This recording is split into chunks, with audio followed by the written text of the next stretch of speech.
ਸਤਿ ਸ਼੍ਰੀ ਅਕਾਲ। ਤੁਸੀਂ ਜੁੜੇ ਹੋਏ ਹੋ ਪੰਜਾਬੀ ਰੇਡੀਓ USA ਦੇ ਨਾਲ ਤੇ ਮੈਂ ਹਾਂ ਪ੍ਰਵੀਨ ਸ਼ਰਮਾ ਲੈ ਕੇ ਹਾਜ਼ਰ ਹਾਂ programme update America. Update America programme ਦੇ ਵਿੱਚ ਕਈ ਅਹਿਮ ਤੇ ਕਈ ਖਾਸ ਖਬਰਾਂ ਨੂੰ ਲੈ ਕੇ ਚਰਚਾ ਕਰਨ ਦੇ ਲਈ ਜੁੜ ਚੁੱਕੇ ਨੇ ਰਾਜਕਰਨਵੀਰ ਸਿੰਘ ਜੀ। ਰਾਜਕਰਨਵੀਰ ਸਿੰਘ ਜੀ, ਸਤਿ ਸ਼੍ਰੀ ਅਕਾਲ, ਸਵਾਗਤ ਹੈ ਜੀ। ਧੰਨਵਾਦ ਪ੍ਰਵੀਨ ਸ਼ਰਮਾ ਜੀ। ਪੰਜਾਬੀ ਰੇਡੀਓ USA ਸੁਣ ਦੇਖ ਰਹੇ ਸਾਰੇ ਹੀ ਸਰੋਤਿਆਂ ਤੇ ਦਰਸ਼ਕਾਂ ਨੂੰ ਵੀ ਪਿਆਰ ਭਰੀ ਸਤਿ ਸ਼੍ਰੀ ਸਤਿ ਸ਼੍ਰੀ ਅਕਾਲ। ਅਕਾਲ ਜੀ। ਪ੍ਰੋਗਰਾਮ ਦੇ ਵਿੱਚ ਅੱਗੇ ਵਧਣ ਤੋਂ ਪਹਿਲਾਂ ਧੰਨਵਾਦ ਕਰਦੇ ਚਲੀਏ ਸਪਾਂਸਰਸ ਦਾ, ਜਿਹੜੇ ਜ਼ਰੀਆ ਬਣਦੇ ਨੇ ਇਹਨਾਂ ਪ੍ਰੋਗਰਾਮਾਂ ਨੂੰ ਤੁਹਾਡੇ ਤੱਕ ਪਹੁੰਚਾਉਣ ਦੇ ਲਈ। ਖਾਲਸਾ ਇੰਸ਼ੋਰੈਂਸ ਏਜੰਸੀ ਵਾਲੇ, ਜਿਨ੍ਹਾਂ ਤੋਂ ਤੁਸੀਂ ਹਰ ਤਰੀਕੇ ਦੀ ਇੰਸ਼ੋਰੈਂਸ ਲੈ ਸਕਦੇ ਹੋ। ਇੰਸ਼ੋਰੈਂਸ ਬਾਰੇ ਪਤਾ ਕਰਨ ਲਈ ਇਹਨਾਂ ਦਾ ਨੰਬਰ ਹੈ 408-272-2500। ਇਹ 1992 ਤੋਂ ਲਗਾਤਾਰ ਇੰਸ਼ੋਰੈਂਸ ਬਿਜ਼ਨਸ ਦੇ ਵਿੱਚ ਸ਼ਾਨਦਾਰ ਸੇਵਾਵਾਂ ਦੇ ਰਹੇ ਨੇ ਤੇ ਅਮਰੀਕਾ ਭਰ ਦੇ ਵਿੱਚ ਇੰਸ਼ੋਰੈਂਸ ਕਰਦੇ ਨੇ।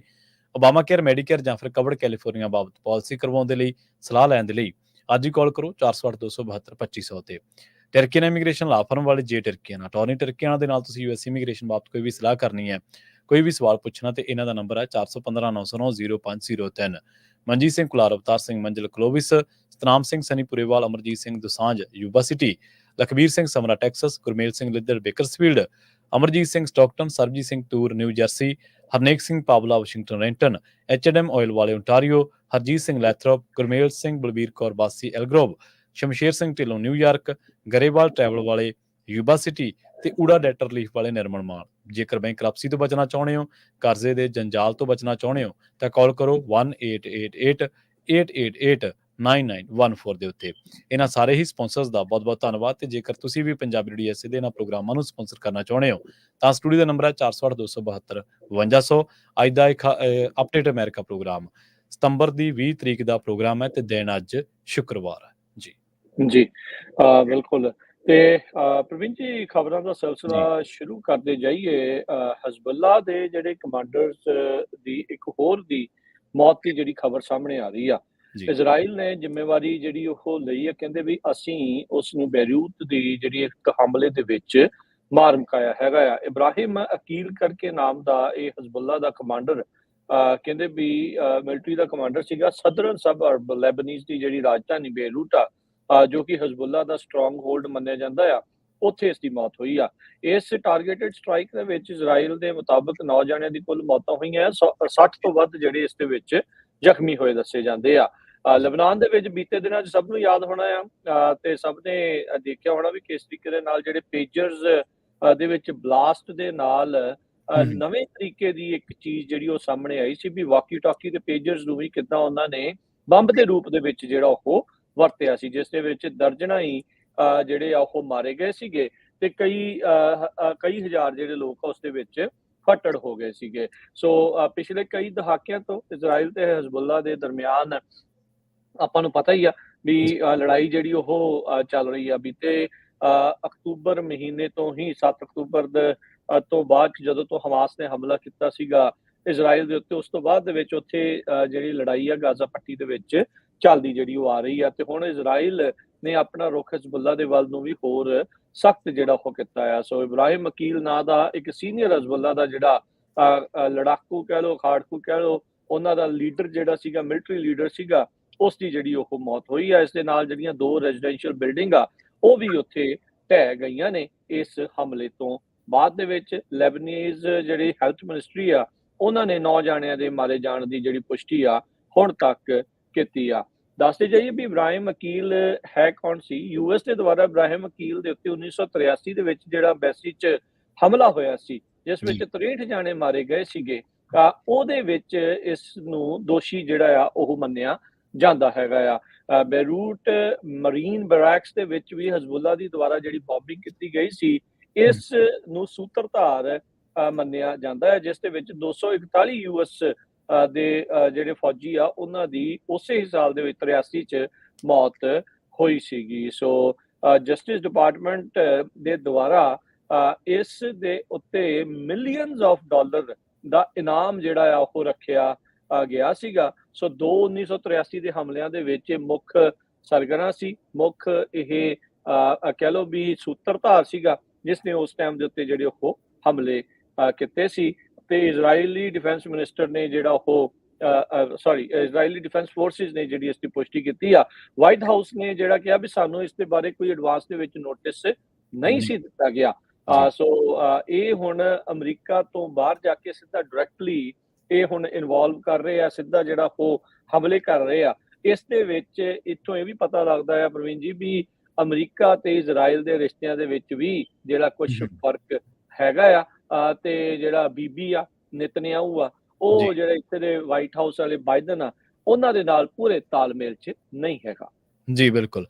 ਅਗਲੀ ਜਿਹੜੀ ਖਬਰ ਆ ਉਹ ਅਮਰੀਕਾ ਤੋਂ ਆ ਰਹੀ ਆ। ਅਮਰੀਕਾ ਦੇ ਕੈਂਟਕੀ ਦੇ ਵਿੱਚ ਫਰੈਂਕਫਰਟ ਇੱਕ ਸ਼ਹਿਰ ਆ, ਉੱਥੇ ਇੱਕ ਅਦਾਲਤੀ ਕਾਰਵਾਈ ਦੇ ਦੌਰਾਨ ਇੱਕ ਜਿਹੜਾ ਸ਼ੈਰਿਫ ਹੈ, ਉਹਦੇ ਤੇ ਦੋਸ਼ ਲੱਗੇ ਨੇ ਕਿ ਉਹਨੇ ਕੈਂਟਕੀ ਕਾਉਂਟੀ ਦੇ ਜਿਹੜਾ ਜੱਜ ਸੀਗਾ ਉਹਦੇ ਗੋਲੀਆਂ ਮਾਰ ਦਿੱਤੀਆਂ ਤੇ ਉਹਦਾ ਥਾਂ ਜਿਹੜਾ ਉਹਨੂੰ ਕਤਲ ਕਰ ਦਿੱਤਾ। ਜਿਹੜੀ ਇਨਵੈਸਟੀਗੇਸ਼ਨ ਹੈ, ਜਿਹੜੀ ਪ੍ਰੀਲਿਮਿਨਰੀ ਜਿਹੜੀ ਇਨਵੈਸਟੀਗੇਸ਼ਨ ਹੈ, ਜਾਂਚ ਜਿਹੜੀ ਆ, ਉਹਦੇ ਮੁਤਾਬਕ ਲੈਚਰ ਕਾਉਂਟੀ ਸ਼ੈਰਿਫ ਸ਼ੌਨ ਐਮ ਸਟਾਈਨਜ਼ ਇਹਦੇ ਉੱਤੇ ਦੋਸ਼ ਲੱਗਿਆ ਕਿ ਇਹਨੇ ਡਿਸਟ੍ਰਿਕਟ ਜੱਜ ਕੇਵਿਨ ਮੁਲਿਨਸ ਨੂੰ ਕਈ ਵਾਰੀ ਜਿਹੜੀਆਂ ਗੋਲੀਆਂ ਮਾਰੀਆਂ ਸੀ ਇੱਕ ਆਰਗੂਮੈਂਟ ਦੇ ਦੌਰਾਨ ਕੋਰਟ ਹਾਊਸ ਦੇ ਵਿੱਚ, ਤੇ ਉਸ ਤੋਂ ਬਾਅਦ ਉਹਦੀ ਥਾਂ ਜਿਹੜੀ ਮੌਤ ਹੋ ਗਈ। ਇਹ ਲਗਾਤਾਰ ਜਿਹੜੇ ਮੁਲਿਨਸ ਸੀਗੇ ਪਿਛਲੇ 15 ਸਾਲ ਤੋਂ ਆਪਣੇ ਜੱਜ ਦੇ ਅਹੁਦੇ ਤੇ ਤੈਨਾਤ ਸੀਗੇ, ਤੇ ਉਹ ਥਾਂ ਜਿਹੜੀ ਉਹਨਾਂ ਦੀ ਮੌਤ ਹੋ ਗਈ, ਤੇ ਸਟਾਈਨਜ਼ ਨੇ ਇਸ ਮਾਮਲੇ ਦੇ ਵਿੱਚ ਬਿਨਾਂ ਕਿਸੇ ਹੋਰ ਗੱਲਬਾਤ ਦੇ ਜਿਹੜਾ ਸਰੈਂਡਰ ਕਰ ਦਿੱਤਾ ਸੀਗਾ। ਸੋ ਦੱਸਿਆ ਜਾ ਰਿਹਾ ਹੈ ਕਿ ਇਸ ਤੋਂ ਬਾਅਦ ਇਸ ਮਾਮਲੇ ਦੀ ਜਦੋਂ ਜਾਂਚ ਹੋਈ ਉਦੋਂ ਪਤਾ ਲੱਗਿਆ ਕਿ ਕਾਉਂਟੀ ਜਿਹੜੇ ਸੀਟਸ ਆ ਉੱਥੇ ਸਾਊਥ ਈਸਟ ਕੋਈ ਲੈਕਸਟਨ ਜਿਹੜਾ ਇਲਾਕਾ, ਉਸ ਮਾਮਲੇ ਦੇ ਵਿੱਚ ਕੋਈ ਜਿਹੜੀ ਬਹਿਸ ਜਿਹੜੀ ਚੱਲ ਰਹੀ ਸੀਗੀ, ਤੇ ਇਹ ਜਿਹੜਾ ਸ਼ੈਰਿਫ ਹੈ ਇਹ ਉਸ ਮਾਮਲੇ ਦੇ ਵਿੱਚ ਜਦੋਂ ਅਦਾਲਤੀ ਜ਼ਿਰਾ ਚੱਲ ਰਹੀ ਸੀਗੀ ਤੇ ਆਪਣੀ ਜਿਹੜੀ ਗੱਲ ਹੈ ਉਹਨੂੰ ਦੱਸ ਰਿਹਾ ਸੀਗਾ। ਇਸੇ ਦਰਮਿਆਨ ਦੋਨਾਂ ਦੇ ਵਿਚਾਲੇ ਜਿਹੜੀ ਸ਼ੈਰਿਫ ਤੇ ਜੱਜ ਦੇ ਵਿਚਾਲੇ ਆਪਣੇ ਆਪ ਦੇ ਵਿੱਚ ਇੱਕ ਬਹੁਤ ਬਹਿਸ ਛਿੜਦਿਆਂ ਹੀ ਇਹ ਜਿਹੜਾ ਸ਼ੈਰਿਫ ਹੈ, ਜਿਹੜਾ ਸਟਾਈਨਜ਼ ਹੈ, ਇਹਨੇ ਜੱਜ ਨੂੰ ਕਈ ਗੋਲੀਆਂ ਮਾਰ ਦਿੱਤੀਆਂ, ਜਿਸ ਕਰਕੇ ਉਹਦੀ ਥਾਂ ਜਿਹੜੀ ਆ ਉਹ ਮੌਤ ਹੋ ਗਈ। Lead county prosecutor Matt Butler, ਜਿਨ੍ਹਾਂ ਨੇ ਮੁਲਿਨਸ ਦੇ ਨਾਲ ਇਹ ਦੱਸਿਆ ਕਿ ਉਹ ਜਿਹੜੇ ਨੇ ਸਮਾਜਿਕ ਤੌਰ ਤੇ ਪਰਿਵਾਰਿਕ ਤੌਰ ਤੇ ਬਹੁਤ ਵਧੀਆ ਇਨਸਾਨ ਸਨ, ਉਹਨਾਂ ਨੇ ਕਿਹਾ ਕਿ ਅਸੀਂ ਉਹਨਾਂ ਦੀ ਮੌਤ ਦੇ ਉੱਤੇ ਇਸ ਤਰੀਕੇ ਦੇ ਨਾਲ ਜਿਹੜੀਆਂ ਉਹਨਾਂ ਦਾ ਕਤਲ ਕੀਤਾ ਗਿਆ ਕੋਰਟ ਹਾਊਸ ਦੇ ਵਿੱਚ ਹੀ, ਉਹ ਨਿੰਦਣਯੋਗ ਆ, ਤੇ ਜਿਹੜੇ ਇਹ ਆਪਣਾ ਸ਼ੈਰਿਫ ਹੈ ਇਹਨੇ ਆਪਣੇ ਆਪ ਨੂੰ ਸੰਭਾਲਣਾ ਸੀਗਾ ਇਸ ਕਾਰਵਾਈ ਦੇ ਦੌਰਾਨ, ਪਰ ਇਹ ਸੰਭਾਲ ਨਹੀਂ ਸਕਿਆ ਤੇ ਹੁਣ ਉਸ ਨੂੰ ਕਤਲ ਦੇ ਜਿਹੜਾ ਦੋਸ਼ਾਂ ਦਾ ਉਹ ਸਾਹਮਣਾ ਕਰਨਾ ਪਊਗਾ। ਜੀ 1700 ਲੋਕਾਂ ਦਾ ਸ਼ਹਿਰ ਆ ਜੀ ਇਹ ਵਾਈਟਸਬਰਗ, ਜਿੱਥੇ ਕਹਿੰਦੇ ਵੀ ਇਸ ਟਾਈਮ ਤੜਥੱਲੀ ਜਿਹੜੀ ਉਹ ਮਚੀ ਹੋਈ ਆ। ਲੈਕਸਟਨ ਜਿਹੜੀ ਵੱਡਾ ਸ਼ਹਿਰ ਉੱਥੋਂ 225 ਕਿਲੋਮੀਟਰ ਜਾਂ 145 ਮੀਲ ਦੂਰ ਆ, ਉੱਥੇ ਦਾ ਆ। ਸੋ ਉਸ ਕਾਉਂਟੀ ਦੇ ਜਿਹੜੇ ਪ੍ਰੋਸੀਕਿਊਟਰ ਮੈਟ ਬਟਲਰ ਆ, ਉਹਨਾਂ ਨੇ ਕਿਹਾ ਵੀ ਇਸ ਟਾਈਮ ਸਿੰਪਥੀ ਬਹੁਤ ਜਿਹੜੀ ਉਹ ਜੱਜ ਦੇ ਪ੍ਰਤੀ, ਆਫਿਸ ਦੇ ਪ੍ਰਤੀ ਜਿਹੜੀ ਆ ਰਹੀ ਆ, ਪਰ ਉਹਨਾਂ ਨੇ ਆਪਣੇ ਆਪ ਨੂੰ ਰਿਕਿਊਜ਼ ਕਰ ਲਿਆ, ਯਾਨੀ ਕਿ ਆਪਣੇ ਕੇਸ ਤੋਂ ਜਿਹੜਾ ਉਹ ਵੱਖ ਜਿਹੜਾ ਉਹ ਕਰ ਲਿਆ, ਕਿਉਂਕਿ ਉਹ ਜਿਹੜੇ ਜੱਜ ਮੁਲਿਨਸ ਦੇ ਨਾਲ ਸੋਸ਼ਲੀ ਤੇ ਫੈਮਿਲੀ ਟਾਈਜ਼ ਵੀ ਉਹਨਾਂ ਦੀਆਂ ਜਿਹੜੀਆਂ ਉਹ ਜੁੜੀਆਂ ਹੋਈਆਂ ਸੀਗੀਆਂ। ਸੋ ਲੈਚਰ ਕਾਉਂਟੀ ਤੋਂ ਜਿਹੜੇ ਵੀ ਆ, ਕਹਿੰਦੇ ਵੀ ਅਸੀਂ ਸਾਰੇ ਇੱਕ ਦੂਜੇ ਨੂੰ ਜਿਹੜਾ ਉੱਥੇ ਜਾਣਦੇ ਆ। ਸੋ ਬੜੀ ਮੰਦਭਾਗੀ ਘਟਨਾ ਜਿਹੜੀ ਇਹ ਵਾਪਰੀ ਆ। ਗਵਰਨਰ ਜਿਹੜੇ ਉੱਥੇ ਦੇ ਨੇ ਐਂਡੀ ਬਿਸ਼ਾਰ, ਉਹਨਾਂ ਨੇ ਸੋਸ਼ਲ ਮੀਡੀਆ ਦੇ ਉੱਤੇ ਪੋਸਟ ਕੀਤਾ ਆ ਵੀ ਕਹਿੰਦੇ ਵੀ ਦੁਨੀਆ ਦੇ ਵਿੱਚ ਆਲਰੇਡੀ ਬਹੁਤ ਜ਼ਿਆਦਾ ਹਿੰਸਾ ਆ, ਤੇ ਮੈਂ ਇਹੀ ਅਰਦਾਸ ਕਰਦਾ ਵੀ ਕੱਲ ਆਉਣ ਵਾਲਾ ਕੱਲ ਆ ਉੱਥੇ ਸ਼ਾਂਤੀ ਦਾ ਕੋਈ ਰਾਹ ਜਿਹੜਾ ਉਹ ਨਜ਼ਰ ਜਿਹੜਾ ਆਵੇ। ਸਾਬਕਾ ਜਿਹੜੇ ਗਵਰਨਰ ਸਟੀਵ ਬਿਸ਼ਾਰ, ਮੈਨੂੰ ਲੱਗਦਾ ਐਂਡੀ ਬਿਸ਼ਾਰ ਹੋਣਾ ਦੇ ਪਿਤਾ ਜੀ ਸ਼ਾਇਦ, ਉਹਨਾਂ ਨੇ ਜਿਹੜੇ ਮੁਲਿਨਸ ਆ ਡਿਸਟ੍ਰਿਕਟ ਜੱਜ ਹੁੰਦੇ ਸੀ, ਉਹਨਾਂ ਨੂੰ ਜਿਹੜਾ ਅਪੁਆਇੰਟ ਉੱਥੇ ਕੀਤਾ ਸੀਗਾ। ਮੁਲਿਨਸ ਦੇ ਉੱਤੇ ਕਹਿੰਦੇ ਵੀ ਸਬਸਟੈਂਸ ਅਬਿਊਜ਼ ਟ੍ਰੀਟਮੈਂਟ ਜਿਹੜੇ ਆ ਲੋਕਾਂ ਦੇ ਲਈ ਉਸਨੂੰ ਉਹ ਪ੍ਰਮੋਟ ਕਰਦੇ ਸੀ ਜਸਟਿਸ ਸਿਸਟਮ ਦੇ ਵਿੱਚ, ਤੇ ਸੈਂਕੜੇ ਜਿਹੜੇ ਰੈਜ਼ੀਡੈਂਟਸ ਆ ਉਹਨਾਂ ਨੇ ਇਨ ਪੇਸ਼ੈਂਟ ਜਿਹੜੀ ਰੈਜ਼ੀਡੈਂਸ਼ੀਅਲ ਟ੍ਰੀਟਮੈਂਟ ਆ ਇਸ ਪ੍ਰੋਗਰਾਮ ਦੇ ਤਹਿਤ ਜਿਹੜੀ ਉਹ ਲਈ ਸੀ। ਜਦ 2022 ਚ ਉਹਨਾਂ ਨੇ ਇੱਕ ਡਰੱਗ ਸਮਿਟ ਦੇ ਦੌਰਾਨ ਇਸ ਨੂੰ ਚਾਲੂ ਕਰਾਇਆ ਸੀ। ਸੋ ਲੋਕਾਂ ਨੂੰ ਐਡਿਕਸ਼ਨ ਤੋਂ ਬਾਹਰ ਕਢਾਉਣ ਦੀ ਵੀ ਜਿਹੜੀ ਕੋਸ਼ਿਸ਼ ਕਰ ਰਹੇ ਸੀ। ਸੋ ਹੁਣ ਸ਼ੈਰਿਫ ਨੇ ਕਾਹਤੇ ਏਡਾ ਵੱਡਾ ਜਿਹੜਾ ਇਹ ਕਦਮ ਚੱਕਤਾ। ਹੁਣ ਦੇਖੋ ਪ੍ਰਵੀਨ ਜੀ ਵੀ ਆਮ ਲੋਕਾਂ ਤੋਂ ਤਾਂ ਡਰ ਹੁੰਦਾ ਆ, ਹੁਣ ਜਿਹੜਾ ਲਾਅ ਆਫਿਸਰ ਆ ਜੇ ਉਹੀ ਇਸ ਤਰੀਕੇ ਦਾ ਕਦਮ ਜਿਹੜਾ ਉਹ ਚੱਕ ਦਊਗਾ, ਇਹ ਕਿਸੇ ਨੂੰ ਜਿਹੜਾ ਉਹ ਉਮੀਦ ਨਹੀਂ ਸੀਗੀ। ਤੇ ਕਾਫੀ ਜਿਹੜਾ ਇਸ ਟਾਈਮ ਇਸ ਦੀ ਚਰਚਾ ਆ ਉਹ ਛਿੜੀ ਪਈ ਆ ਵੀ ਇਹ ਬਣ ਕੇ ਜਿਹੜਾ ਇੱਥੇ ਗਿਆ ਹੈਗਾ ਆ। ਤੇ ਪ੍ਰਵੀਨ ਜੀ ਜਿਹੜੀ ਆਪਣੀ ਪਹਿਲੀ ਖਬਰ ਦੇ ਵਿੱਚ ਕੁਝ ਐਡੀਸ਼ਨਸ ਜਿਹੜੀਆਂ ਮੈਂ ਹੋਰ ਨਾਲ ਕਰਦਾ ਜਾਵਾਂ। ਜੀ ਜ਼ਰੂਰ। ਜੇ ਤਾਂ ਬੀਤੇ ਦਿਨਾਂ ਦੇ ਵਿੱਚ ਤੁਸੀਂ ਵੀ ਜਿਹੜੀਆਂ ਨਿਊਜ਼ ਉਹ ਸ਼ੇਅਰ ਕੀਤੀਆਂ ਵੀ ਜਿਹੜੇ ਪੇਜਰ ਵਾਲਾ ਜਿਹੜਾ ਮਾਮਲਾ ਸੀ, ਹੁਣ ਤੁਸੀਂ ਦੇਖੋ ਵੀ ਇਹਦੀਆਂ ਤਾਰਾਂ ਕਿੱਥੇ ਤੱਕ ਪਿੱਛੇ ਤੱਕ ਜਿਹੜੀਆਂ ਉਹ ਜੁੜਦੀਆਂ ਜਾ ਰਹੀਆਂ। ਕਹਿੰਦੇ ਵੀ ਇਜ਼ਰਾਈਲ ਦਾ ਹੱਥ ਸੀਗਾ ਅਜਿਹੇ ਪੇਜਰਸ ਜਾਂ ਅਜਿਹੀਆਂ ਡਿਵਾਈਸਿਸ ਆ ਉਹ ਬਣਾਉਣ ਦੇ ਵਿੱਚ, ਮੈਨੂਫੈਕਚਰਿੰਗ ਦੇ ਵਿੱਚ ਕਹਿੰਦੇ ਇਹਨਾਂ ਦਾ ਹੱਥ ਸੀਗਾ। ਪਿਛਲੇ 15 ਸਾਲਾਂ ਤੋਂ ਕਹਿੰਦੇ ਵੀ ਇਹਨਾਂ ਨੇ ਇਹ ਵੱਡੇ ਆ, ਤੇ ਇਵੈਂਚੁਅਲੀ ਜਾ ਕੇ ਜਿਹੜਾ ਆ ਇਹ ਲੈਬਨਾਨ ਦੇ ਵਿੱਚ ਇਹਨਾਂ ਨੂੰ ਐਜ਼ ਅ ਬੰਬ ਦੇ ਤੌਰ ਦੇ ਉੱਤੇ ਤੁਸੀਂ ਦੇਖ ਲਓ ਵੀ ਜੀ, ਵਰਤ ਲਿਆ ਹੈਗਾ ਆ। ਯੂਐਸ ਦੇ ਜਿਹੜੇ ਇੰਟੈਲੀਜੈਂਸ ਸੋਰਸ ਆ ਉਹਨਾਂ ਨੇ ਏਬੀਸੀ ਨਿਊਜ਼ ਨੂੰ ਕਨਫਰਮ ਕਰਦੇ ਹੋਏ ਜਿਹੜਾ ਕਿਹਾ ਹੈ ਵੀ ਸਪਲਾਈ ਚੇਨ ਦੇ ਵਿੱਚ ਇਹ ਜੁੜੇ ਹੋਏ ਸੀ। ਜਿਹੜੇ ਹੂੰ, ਹਿਜ਼ਬੁੱਲਾ ਦੇ ਆਪਰੇਟਿਵਸ ਦੇ ਦੁਆਰਾ ਇਹਨਾਂ ਪੇਜਰਸ ਨੂੰ ਵਰਤਿਆ ਗਿਆ ਆ, ਇਹਨਾਂ ਦੀ ਮੈਨੂਫੈਕਚਰਿੰਗ ਦੇ ਵਿੱਚ ਇਜ਼ਰਾਈਲ ਦਾ ਹੱਥ ਰਿਹਾ ਆ।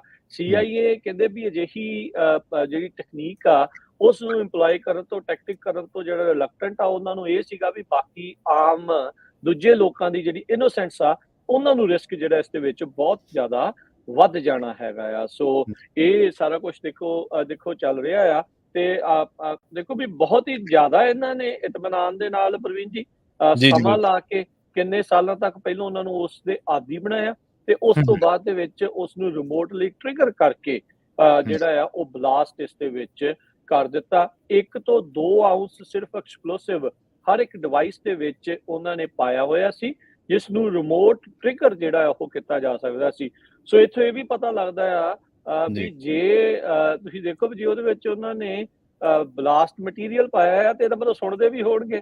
ਜੇ ਮੈਨੂਫੈਕਚਰਿੰਗ ਦੇ ਵਿੱਚ ਹੈ ਤਾਂ ਬਿਲਕੁਲ, ਜੀ, ਮਤਲਬ ਜੀ, ਉਹਨਾਂ ਦਾ ਤਾਂ ਪੂਰਾ ਹੀ ਜਿਹੜਾ ਇਸ ਦੇ ਵਿੱਚ ਕੰਟਰੋਲ ਜਿਹੜਾ ਉਹ ਉਹਨਾਂ ਦੇ ਰਿਹਾ ਹੱਥ 'ਚ। ਹੋਊਗਾ। ਸੋ ਪਿਛਲੇ 2 ਦਿਨਾਂ ਦੇ ਵਿੱਚ ਜਿਹੜੇ ਲੈਬਨਾਨ ਦੇ ਵਿੱਚ ਧਮਾਕੇ ਹੋ ਰਹੇ ਆ, ਉਹਨਾਂ ਦੇ ਵਿੱਚ ਹੁਣ ਤੱਕ ਜਿਹੜੇ 37 ਜਾਣਿਆਂ ਦੀਆਂ ਜਿਹੜੀਆਂ ਮੌਤਾਂ ਤੇ ਤਕਰੀਬਨ 3000 ਲੋਕਾਂ ਦੇ ਜਿਹੜੇ ਫੱਟੜ ਹੋਣ ਦੀ ਜਿਹੜੀ ਖਬਰ ਆ ਉਹ ਸਾਹਮਣੇ ਆਈ ਆ। ਤੇ ਇੱਥੋਂ ਇਹ ਵੀ ਪਤਾ ਲੱਗਦਾ ਹੈ ਨਾਲ ਹੀ ਪ੍ਰਵੀਨ ਜੀ ਵੀ ਅੱਜ ਕੱਲ੍ਹ ਸਰਕਾਰਾਂ ਤੇ ਇਹ ਪੈਗਾਸਸ ਬਣਾਉਣ ਵਾਲੇ ਵੀ ਇਹੀ ਨੇ ਹਾਂਜੀ, ਹਾਂਜੀ, ਤੇ ਪੇਜਰ ਉਡਾਉਣ ਵਾਲੇ ਵੀ ਹੁਣ ਇਹ ਜਿਹੜੇ ਇਹੀ ਨੇ। ਇਜ਼ਰਾਈਲ ਵਾਲੇ ਜਿਹੜੇ ਉਹ ਬਣ ਚੁੱਕੇ ਨੇ। ਸੋ ਧਿਆਨ ਵਾਲੀ ਗੱਲ ਹੀ ਆ ਵੀ ਬਾਕੀ ਜਿਹੜੇ ਇਹਨਾਂ ਦੇ ਨਾਲ ਜਾਂ ਇਹਨਾਂ ਦੇ ਉਲਟਾ ਵੀ ਉਹ ਕਿੱਦਾਂ ਜਿਹੜਾ ਉਹ ਚੱਲਣ। ਬਿਲਕੁਲ ਜੀ, ਬਿਲਕੁਲ। ਦੇਖੋ, ਦੁਨੀਆ ਭਰ ਦੇ ਵਿੱਚ ਪਿਛਲੇ 2-3 ਦਿਨਾਂ ਤੋਂ ਇਹ ਖਾਸੀ ਚਰਚਾ ਵੀ ਜਿਹੜੇ ਪੇਜਰਾਂ ਦੀ ਵਰਤੋਂ ਇਸ ਕਰਕੇ ਕੀਤੀ ਜਾ ਰਹੀ ਸੀ ਵੀ ਕੋਈ ਦੁਸ਼ਮਣ ਜਿਹੜਾ ਮੁਲਕ ਆ ਉਹ ਇਸ ਤਰੀ ਨਜ਼ਰ ਨਾ ਰੱਖ ਦੇਖ ਲਏ, ਨਾ ਸਕੇ। ਨਾ ਪਤਾ ਲਾ ਰਹੇ। ਉਹਨਾਂ ਨੇ ਉਹਦੇ 'ਚ ਧਮਾਕੇ ਕਰਕੇ ਦੁਨੀਆ ਨੂੰ ਹੈਰਾਨ ਕਰ ਦਿੱਤਾ ਕਿ ਇਹ ਹੋ ਕੀ ਬਿਲਕੁਲ। ਸਕਦਾ। ਜੀ। ਨਾਲੇ ਦੇਖੋ 15 ਸਾਲ ਲਾਏ ਅਗਲਿਆਂ ਨੇ ਉਹਨਾਂ ਨੂੰ ਉਹਦੇ ਵਿੱਚ ਲਾ ਕੇ ਤੇ ਆਪ ਮੈਨੂਫੈਕਚਰਿੰਗ ਪ੍ਰੋਸੈਸ ਦੇ ਵਿੱਚ ਕਹਿੰਦੇ ਇਨਵੋਲਵ ਸੀਗੇ। ਹਾਂਜੀ, ਬਿਲਕੁਲ। ਜੋ ਹਾਂ, ਇੱਥੇ ਤੱਕ ਪਹੁੰਚਾਤਾ। ਜੀ, ਜੀ। ਜਦੋਂ ਇਜ਼ਰਾਈਲ ਤੇ ਹਮਲਾ ਹੋਇਆ ਸੀ ਰਾਜਕਰਮਵੀਰ ਸਿੰਘ ਜੀ, ਤੁਸੀਂ ਉਦੋਂ ਖਬਰਾਂ ਕਰ ਰਹੇ ਸੀ। ਤੁਸੀਂ ਕਿਹਾ ਵੀ ਮੋਸਾਦ, ਆਪਾਂ ਚਰਚਾ ਹੀ ਕਰ ਰਹੇ ਸੀ ਵੀ ਮੋਸਾਦ ਦੁਨੀਆ ਭਰ ਦੀ ਮੰਨੀ-ਪ੍ਰਮੰਨੀ ਏਜੰਸੀ ਹੈ, ਜਿਹਦੇ ਕੋਲੇ ਦੁਨੀਆ ਭਰ ਦਾ ਵਿੱਚ ਜਿਹਦਾ ਨੈਟਵਰਕ ਹੈ। ਪਰ ਬਿਲਕੁਲ। ਹਮਾਸ ਵਾਲਿਆਂ ਨੇ ਉਹਨਾਂ ਨੂੰ ਹੈਰਾਨ ਕਰ ਦਿੱਤਾ। ਉਹਨਾਂ ਨੇ ਅੰਦਾਜ਼ਾ ਨਹੀਂ ਲਾਇਆ ਵੀ ਰਾਤ ਨੂੰ ਵੀ ਇਸ ਤਰ੍ਹਾਂ ਦਾ ਹਮਲਾ ਹੋ ਸਕਦਾ ਤੇ ਉਸ ਤੋਂ ਬਾਅਦ ਹੋਸਟੇਜ ਵਾਲੀ ਜਿਹੜੀ ਗੱਲ ਆ ਉਹ ਇਹ ਇਜ਼ਰਾਈਲ ਦੇ ਲਈ ਬਹੁਤ ਵੱਡੀ ਜਿਹੜੀ ਆ ਉਹ ਧੱਕਾ ਸੀਗਾ, ਸੈਟਬੈਕ ਸੀਗਾ। ਪਰ ਉਹਨਾਂ ਨੇ ਦੇਖ ਲਓ ਤਕਨੀਕ ਦੇ ਮਾਮਲੇ ਦੇ ਵਿੱਚ ਕਿੰਨੀ ਤਕੜੀ ਵਾਪਸੀ ਕੀਤੀ। ਜੀ, ਜੀ, ਬਿਲਕੁਲ। ਅਗਲੀ ਜਿਹੜੀ ਹੈ ਪ੍ਰਵੀਨ ਜੀ ਖਬਰ ਉਸ ਉੱਤੇ ਨਜ਼ਰ ਮਾਰ ਲਈਏ। ਜਿਹੜੀ ਪ੍ਰੈਜ਼ੀਡੈਂਸ਼ੀਅਲ ਇਲੈਕਸ਼ਨ ਪੂਰੇ ਜ਼ੋਰਾਂ ਸ਼ੋਰਾਂ ਦੇ ਉੱਤੇ ਚੱਲ ਰਹੀ ਆ।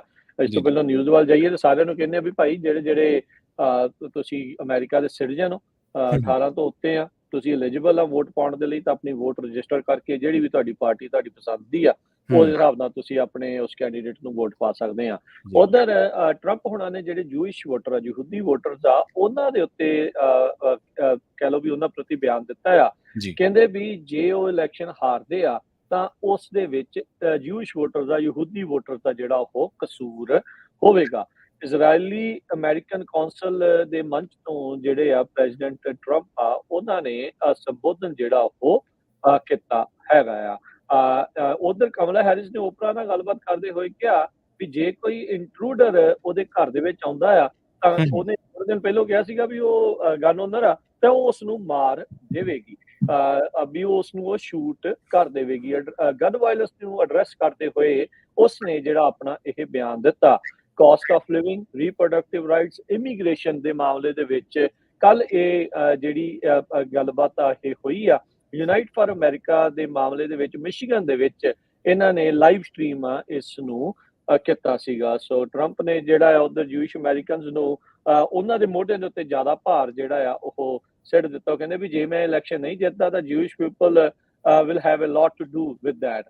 ਵੀ ਕਿਉਂਕਿ 40% ਕਹਿੰਦੇ ਵੀ ਨਹੀਂ 60% ਜਿਹੜੇ ਲੋਕ ਆ ਉਹ ਜੇ ਮੇਰੇ ਐਨਮੀ ਵਾਸਤੇ ਵੋਟ ਪਾਉਣਗੇ ਇਜ਼ਰਾਈਲ, ਇਨ ਮਾਈ ਓਪੀਨੀਅਨ ਕਹਿੰਦੇ ਵੀ ਅਗਲੇ 2 ਸਾਲਾਂ ਦੇ ਵਿੱਚ ਇਸ ਦੁਨੀਆ ਦੇ ਨਕਸ਼ੇ ਤੋਂ ਜਿਹੜਾ ਉਹ ਖਤਮ ਹੋ ਜਾਵੇਗਾ। ਸੋ ਕਮਲਾ ਹੈਰਿਸ ਤੇ ਜਿਹੜੇ ਇਸ ਟਾਈਮ ਡੋਨਲਡ ਟਰੰਪ ਨੇ ਉਹ ਬੈਟਲ ਗਰਾਊਂਡ ਸਟੇਟਸ ਦੇ ਵਿੱਚ ਇਸ ਟਾਈਮ ਪੂਰਾ ਜ਼ੋਰ ਜਿਹੜਾ ਉਹ ਲਾ ਰਹੇ ਆ ਤੇ ਇੱਕ ਦਿਨ ਦੇ ਵਿੱਚ multiple events battleground states ਦੀਆਂ ਸ਼ਹਿਰਾਂ ਦੇ ਵਿੱਚ ਉਹਨਾਂ ਦਾ ਆਉਣਾ ਜਾਣਾ ਜਿਹੜਾ ਉਹ ਚੱਲ ਰਿਹਾ ਆ। 50 ਦਿਨ ਤੋਂ ਘੱਟ ਦਾ ਵਕਤ ਇਸ ਟਾਈਮ ਰਹਿ ਗਿਆ ਆ ਇਲੈਕਸ਼ਨਸ ਜਿਹੜੀਆਂ ਆ ਪ੍ਰੈਜ਼ੀਡੈਂਸ਼ੀਅਲ ਇਲੈਕਸ਼ਨ ਆਉਣ ਦੇ ਲਈ।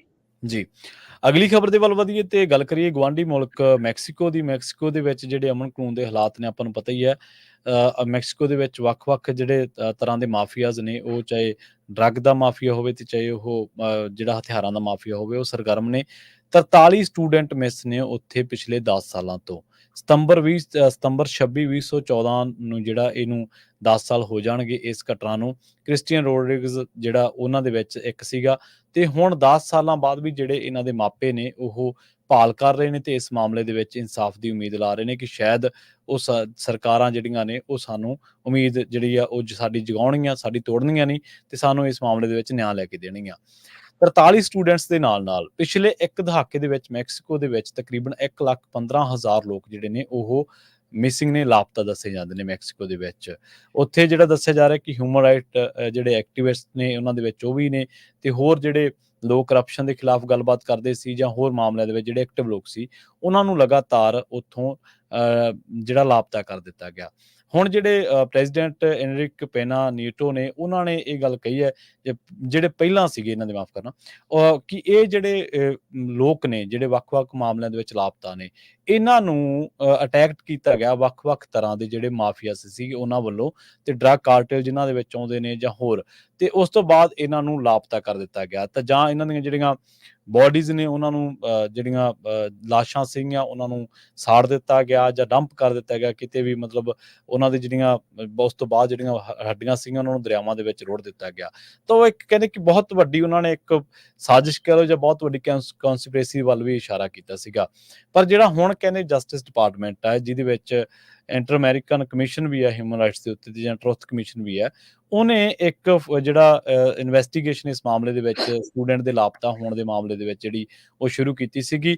ਤੇ ਉਹਨਾਂ ਨੂੰ ਕਿ ਜਿਹੜੀਆਂ ਕਈ ਮਾਮਲਿਆਂ ਦੇ ਵਿੱਚ ਕੋਈ ਲਾਸ਼ਾਂ ਤੋਂ ਵੀ ਉਹਨਾਂ ਨੇ ਇਹ ਲਾਪਤਾ ਜਿਹੜੀਆਂ ਲਾਸ਼ਾਂ ਸੀਗੀਆਂ ਉਹਨਾਂ ਤੋਂ ਵੀ ਇਹ ਕੋਸ਼ਿਸ਼ ਕੀਤੀ ਸੀ ਕਿ ਕਿਤੇ ਇਹ ਲਾਪਤਾ ਸਟੂਡੈਂਟਸ ਦੀਆਂ ਤਾਂ ਨਹੀਂ ਸੀਗੀਆਂ ਜਿਹੜੇ 43 ਮਿਸ ਹੋਏ ਸੀਗੇ। ਪਰ ਉਹਨਾਂ ਮਾਮਲਿਆਂ ਦੇ ਵਿੱਚ ਵੀ ਉਹ ਕਿਸੇ ਫੈਸਲੇ ਤੇ ਕਹਿ ਲਓ ਜਾਂ ਕਿਸੇ ਮੁਕਾਮ ਤੇ ਜਾਂਚ ਉਹ ਨਹੀਂ ਪਹੁੰਚ ਸਕੀ, ਜਾਂ ਕਿਸੇ ਸਿੱਟੇ ਤੇ ਕਹਿ ਸਕਦੇ ਆਪਾਂ ਨਹੀਂ ਪਹੁੰਚ ਸਕੀ। ਇੱਕ ਇਹਨਾਂ ਦੇ ਵਿੱਚ 49 ਸਾਲਾ ਮਦਰ ਹੈ ਜਿਹੜੇ ਕਿ ਲਾਪਤਾ ਸਟੂਡੈਂਟਸ ਨੇ, ਬੈਂਜਾਮਿਨ ਐਸਿਨਾਰੀਓ। ਉਹਨਾਂ ਨੇ ਕਿਹਾ ਕਿ ਉਹਨਾਂ ਨੂੰ ਲਗਾਤਾਰ ਇਸ ਮਾਮਲੇ ਦੇ ਵਿੱਚ ਇਨਸਾਫ ਮੰਗਦਿਆਂ ਨੂੰ 3 ਸਾਲ ਹੋ ਗਏ ਨੇ। 3 ਸਾਲ ਉਹਨਾਂ ਦੇ ਪੁੱਤਰ ਨੂੰ ਲਾਪਤਾ ਹੋਏ ਨੂੰ ਹੋ ਗਏ ਨੇ, ਤੇ ਉਹਨਾਂ ਦੀ ਧੀ ਨੂੰ ਲਾਪਤਾ ਹੋਏ ਨੂੰ 5 ਸਾਲ ਬੀਤ ਚੁੱਕੇ ਨੇ। ਪਰ ਹਲੇ ਵੀ ਇਸ ਮਾਮਲੇ ਦੇ ਵਿੱਚ ਸਾਨੂੰ ਕੋਈ ਨਿਆਂ, ਸਾਨੂੰ ਕੋਈ ਇਨਸਾਫ ਦੀ ਉਮੀਦ ਜਿਹੜੀ ਆ ਉਹ ਨਹੀਂ ਦਿਖਾਈ ਦੇ ਰਹੀ।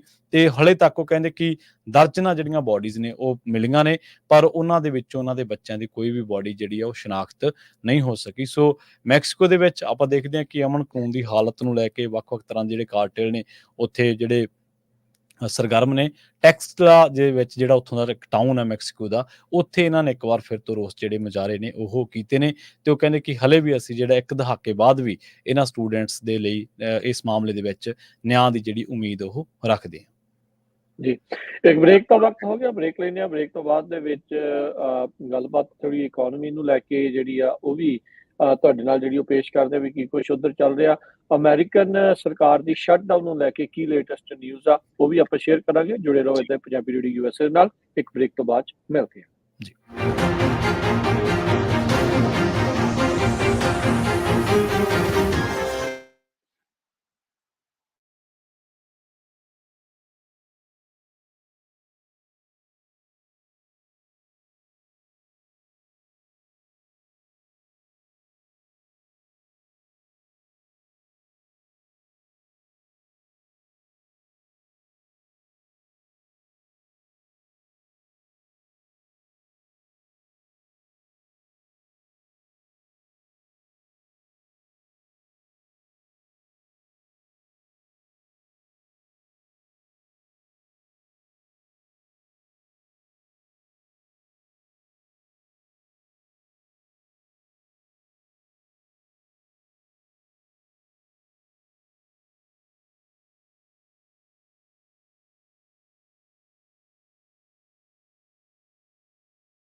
ਹਾਜ਼ਰ ਹਾਂ ਇੱਕ ਵਾਰ ਫਿਰ ਤੋਂ ਪ੍ਰੋਗਰਾਮ ਅਪਡੇਟ ਅਮਰੀਕਾ ਪ੍ਰੋਗਰਾਮ ਦੇ ਵਿੱਚ ਆਪਣੇ ਨਾਲ ਇੱਕ ਵਾਰ ਮੁੜ ਤੋਂ ਜੁੜ ਚੁੱਕੇ ਨੇ ਰਾਜਕਰਮਵੀਰ ਸਿੰਘ ਜੀ। ਰਾਜਕਰਮਵੀਰ ਸਿੰਘ ਜੀ, ਬ੍ਰੇਕ ਤੋਂ ਬਾਅਦ ਸਵਾਗਤ ਹੈ ਜੀ। ਸਤਿ ਸ਼੍ਰੀ ਅਕਾਲ।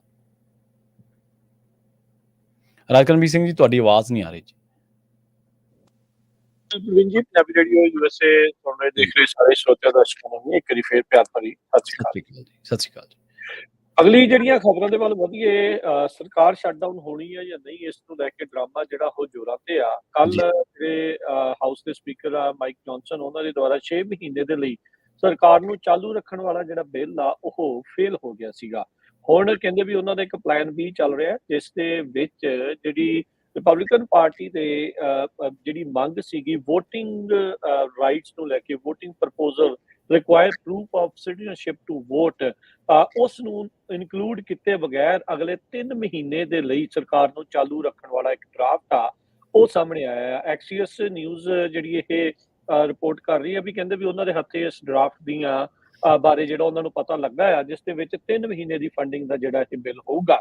ਇਸ ਟਾਈਮ ਜਿਹੜੀ ਰਿਪਬਲਿਕਨ ਪਾਰਟੀ ਇਹ ਨਹੀਂ ਚਾਹੁੰਦੀ ਵੀ ਇਲੈਕਸ਼ਨਾਂ ਤੋਂ ਪਹਿਲਾਂ ਇਹ ਪ੍ਰਭਾਵ ਜਾਵੇ ਵੀ ਉਹਨਾਂ ਦੇ ਕਰਕੇ ਜਿਹੜੀਆਂ ਆ ਸਰਕਾਰ ਜਿਹੜੀ ਉਹ ਛੱਡਣ ਹੋਊਗੀ, ਕਿਉਂਕਿ ਉਹਨਾਂ ਦੇ ਨਾਲ ਦੂਜੀ ਪਾਰਟੀ ਨੂੰ ਕਾਫੀ ਮੌਕਾ ਮਿਲੇਗਾ ਇਹਨਾਂ ਨੂੰ ਇਸ ਨੂੰ ਐਜ਼ ਏ ਮੁੱਦਾ ਜਿਹੜਾ ਉਹ ਬਣਾ ਕੇ ਪੇਸ਼ ਕਰਨ ਦੇ ਲਈ। ਸੋ ਕਹਿੰਦੇ ਵੀ ਇਹਨਾਂ ਨੇ ਕੁਝ ਜਿਹੜੇ ਸੈਨੇਟ ਰਿਪਬਲਿਕਨਸ ਆ ਉਹਨਾਂ ਨੂੰ ਪ੍ਰਾਈਵੇਟਲੀ ਇਸ ਦੇ ਵਿੱਚ ਮਿਲੇ ਆ ਤੇ ਕਹਿੰਦੇ ਵੀ ਉਹ ਦੱਸ ਰਹੇ ਆ, ਪਬਲਿਕਲੀ ਅਜੇ ਇਹਨਾਂ ਨੇ ਇਸ ਬਿੱਲ ਨੂੰ ਐਂਡੋਰਸ ਨਹੀਂ ਕੀਤਾ ਹੈਗਾ। 10 ਦਿਨ ਹੋ ਗਏ ਆ, ਇਹ ਪੂਰਾ ਮਾਮਲਾ ਉਸੇ ਤਰੀਕੇ ਦੇ ਨਾਲ ਉਲਝਿਆ ਜਿਹੜਾ ਉਹ ਪਿਆ ਆ। ਤੇ ਕਹਿੰਦੇ ਵੀ ਇਹ ਹਰ ਵਾਰੀ ਇਹ ਜਿਹੜੀ ਸ਼ਟਡਾਊਨ ਸਰਕਸ ਆ ਅਮਰੀਕਾ ਦੀ ਕੈਪੀਟਲ ਦੇ ਵਿੱਚ ਆਪਾਂ ਨੂੰ ਦੇਖਣ ਨੂੰ ਮਿਲਦੀ ਆ, ਜਿੱਥੇ ਇੱਕ ਪਾਰਟੀ ਜਿਹੜੀ ਆ ਉਹ ਚਾਹੁੰਦੀ ਨਹੀਂ ਹੁੰਦੀ ਵੀ ਜਿਹੜੀ ਸਰਕਾਰ ਦੇ ਨਾਲ, ਖਾਸ ਕਰਕੇ ਜਦੋਂ ਵਿਰੋਧੀ ਧਿਰ ਵਾਲੇ ਹੁੰਦੇ ਆ, ਵੀ ਉਹ ਸਮੂਥਲੀ ਜਿਹੜੀ ਉਹ ਚੱਲੇ। ਉਹ ਹਮੇਸ਼ਾ ਆਪਣਾ ਕੋਈ ਨਾ ਕੋਈ ਇਸ਼ੂ ਉਸ ਨੂੰ ਪਾਸ ਕਰਾਉਣ ਦੇ ਲਈ ਇਸ ਨੂੰ ਐਜ਼ ਏ ਲੈਵਰੇਜ ਦੇ ਤੌਰ ਦੇ ਉੱਤੇ ਵਰਤਦੇ ਹੈਗੇ ਆ। ਸੋ ਇਹ ਹੁਣ ਦੇਖਣ ਵਾਲੀ ਗੱਲ ਹੋਊਗੀ ਵੀ ਮਾਈਕ ਜੌਨਸਨ ਦੇ ਇਸ ਪਲਾਨ B ਦੇ ਵਿੱਚ ਅੱਗੇ ਕੀ ਹੁੰਦਾ ਹੈਗਾ ਆ, ਕਿਉਂਕਿ ਇਦਾਂ ਦਾ ਹੀ ਡੈਮੋਕ੍ਰੇਟਸ ਦੇ ਨਾਲ ਸਾਥ ਕਰਕੇ ਮਿਲ ਕੇ ਜਿਹੜਾ ਇੱਕ ਬਿੱਲ ਪਾਸ ਕਰਾਉਣ ਕਰਕੇ ਕੈਵਿਨ ਮਕਾਰਥੀ ਨੂੰ ਆਪਣੀ ਸਪੀਕਰ ਦੇ ਅਹੁਦੇ ਤੋਂ ਲਾਂਭੇ ਹੋਣਾ ਪੈ ਗਿਆ ਸੀ। ਜੀ। ਅਗਲੀ ਜਿਹੜੀ ਖਬਰ ਆ ਉਹ ਆਸਟ੍ਰੇਲੀਆ ਤੋਂ ਆ ਰਹੀ ਹੈ। ਇੱਕ ਬੜੀ ਮੰਦਭਾਗੀ ਘਟਨਾ ਵਾਪਰੀ ਸੀ। ਭਾਰਤੀ ਮੂਲ ਦੇ 2 ਪਰਿਵਾਰ ਜਦੋਂ ਰੈਸਟੋਰੈਂਟ ਦੇ ਬਾਹਰ ਬੈਠੇ ਸੀ ਰੈਸਟੋਰੈਂਟ ਦੇ, ਤਾਂ ਉਦੋਂ ਵਿਕਟੋਰੀਆ ਦੇ ਵਿੱਚ ਇੱਕ ਬੰਦੇ ਨੇ ਉਹਨਾਂ ਤੇ ਕਾਰ ਚੜਾਤੀ ਸੀ ਤੇ ਇਸ ਕਰਕੇ ਉਸ ਘਟਨਾ ਦੇ ਵਿੱਚ 5 ਜਣਿਆਂ ਦੀ ਮੌਤ ਹੋ ਗਈ ਸੀਗੀ।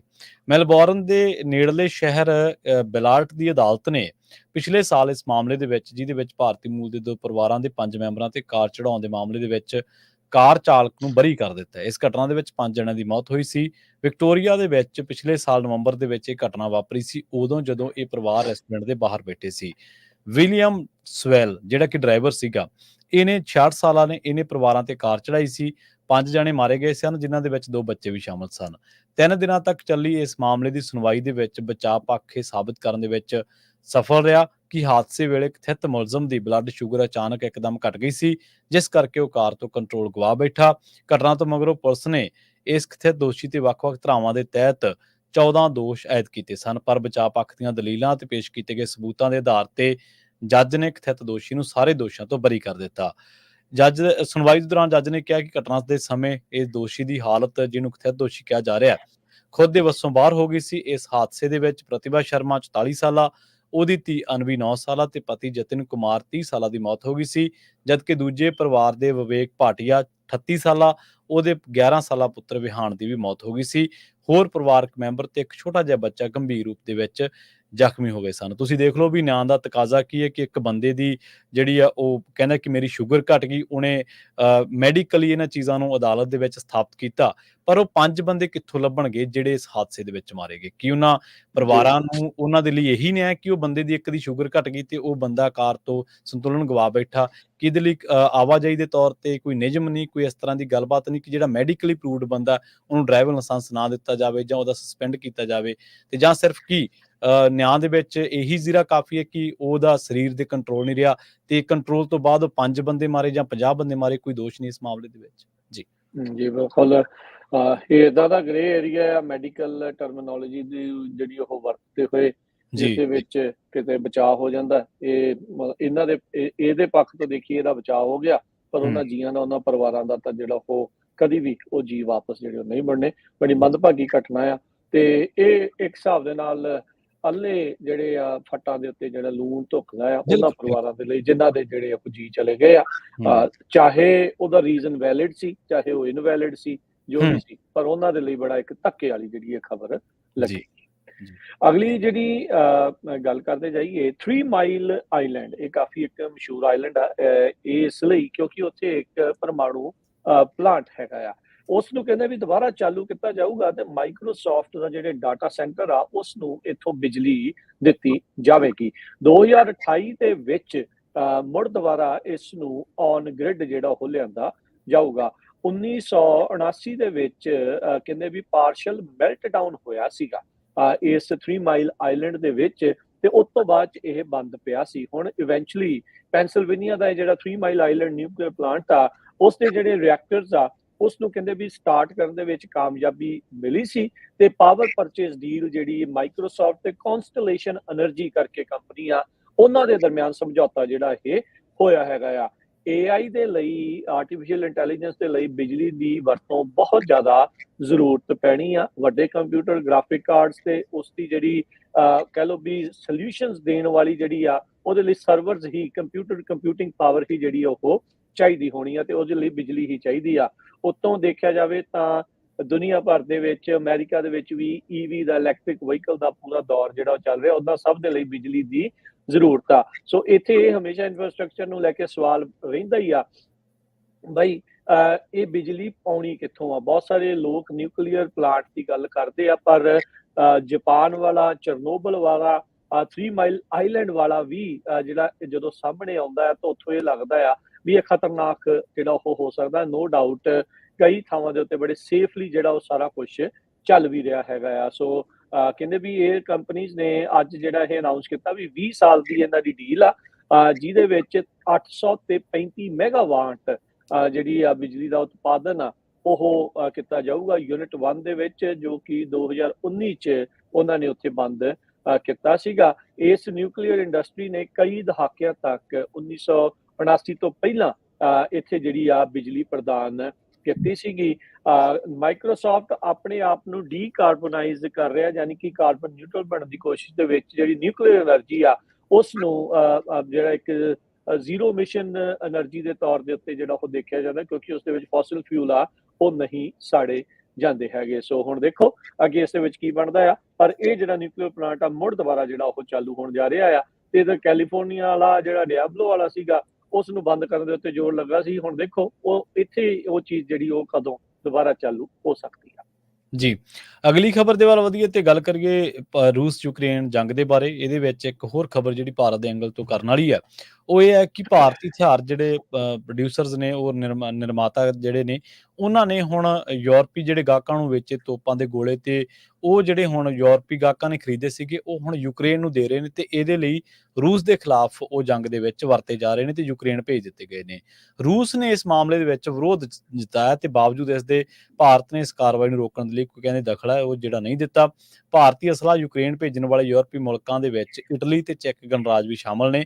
ਖਬਰ ਏਜੰਸੀ ਰਾਈਟਰਸ ਨੇ ਆਪਣੀ ਖਾਸ ਰਿਪੋਰਟ ਦੇ ਵਿੱਚ ਇਸ ਗੱਲ ਦਾ ਦਾਅਵਾ ਕੀਤਾ ਕਿ ਇਹ ਜਿਹੜਾ ਖੁਲਾਸਾ ਭਾਰਤੀ ਤੇ ਯੂਰਪੀ ਅਧਿਕਾਰੀਆਂ ਤੇ ਰੱਖਿਆ ਸਨਦ ਦੇ ਨਾਲ ਜਿਹੜੇ ਜੁੜੇ ਸੂਤਰ ਉਹਨਾਂ ਵੱਲੋਂ ਕੀਤਾ ਗਿਆ ਤੇ ਏਜੰਸੀ ਨੇ ਆਪਣੇ ਜਿਹੜਾ ਐਨਾਲਾਈਜ਼ ਕੀਤਾ ਡਾਟਾ ਉਹਦੇ ਵਿੱਚ ਵੀ ਇਹ ਗੱਲ ਉੱਭਰ ਕੇ ਸਾਹਮਣੇ ਆਈ ਹੈ ਤੇ ਇਹ ਦੱਸਿਆ ਗਿਆ ਹੈ ਕਿ ਰੂਸ ਦੇ ਖਿਲਾਫ ਜੰਗ ਦੇ ਵਿੱਚ ਜਿਹੜੇ ਯੂਰਪੀ ਮੁਲਕਾਂ ਵੱਲੋਂ ਜਿਹੜੀ ਮਦਦ ਕੀਤੀ ਜਾਂਦੀ ਹੈ ਉਹਦੇ ਵੱਲੋਂ ਹਿੱਸੇ ਵਜੋਂ ਕੀਵ ਨੂੰ ਇਹ ਜਿਹੜੀ ਯੂਕਰੇਨ ਨੂੰ ਇਹ ਜਿਹੜੀ ਭਾਰਤੀ ਅਸਲੇ ਦੀ ਸਪਲਾਈ ਹੈ ਬੀਤੇ 1 ਸਾਲ ਤੋਂ ਕਰੀਬ ਜਾਰੀ ਹੈ।